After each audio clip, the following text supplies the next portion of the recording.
హైదరాబాద్ ముషీరాబాద్లో తెలంగాణ ఆదివాసీ గిరిజన సంఘాలు నిరసన చేపట్టాయి. కేంద్ర రాష్ట్ర ప్రభుత్వం తీసుకొచ్చిన జీవో నెంబర్ 49 రద్దు చేయాలని డిమాండ్ చేశాయి.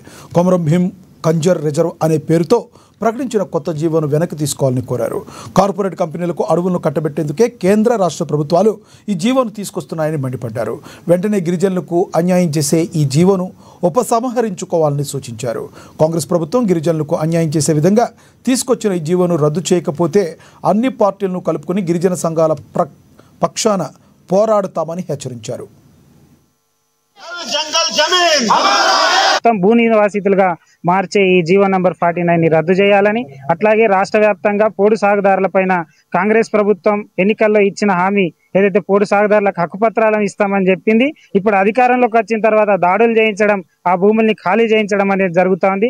దీన్ని తెలంగాణ ఆదివాసీ గిరిజన సంఘం తీవ్రంగా ఖండిస్తూ ఉంది. కాబట్టి ఫారెస్ట్ అధికారుల దాడులని ఆపాలా, సాగులో ఉన్న భూములకు పట్టాలు ఇవ్వాలా, వాటికి 3 ఫేజ్ కరెంట్ ఇవ్వాలని దాని గురించి ఈ సందర్భంగా మేము డిమాండ్ చేస్తా ఉన్నాం.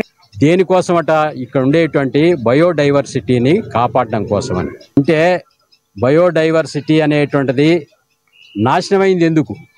ఈ రోజున ఆపరేషన్ కగారుతో గిరిజన ప్రాంతాలన్నింటినీ ఆక్రమించుకోవడానికి ప్రైవేటు కంపెనీలకు ఏదైతే బీజేపీ ప్రభుత్వం కుట్రబన్ని గిరిజనుల్ని వేటాడి చంపడం కార్యక్రమాన్ని చేస్తూ ఉందో, ఆ కార్యక్రమానికి ఇక్కడ కూడా విస్తరించడానికి ఇక్కడున్న ఈ అటవీ వనరులన్నింటినీ కూడా ఈ పేరుతోటి ప్రైవేటీకరణ చేసేటువంటి కార్యక్రమానికి పూనుకుంది. 339 గ్రామాల్లో మేము కన్సల్టేషన్ జరిపాం, గ్రామ సభలు పెట్టామని చెప్పేసి ఈ జీవో మాట్లాడుతుంది. ఒక్కటంటే ఒక్క దగ్గర కూడా ప్రజల మధ్యకి రాలేదు. రహస్యంగా మీరు మీటింగులు పెట్టుకున్నారేమో తెలియదు.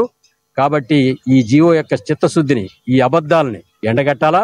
అసలు ఈ రోజున ఇంత వైవిధ్యం కలిగిన పత్తి కానీ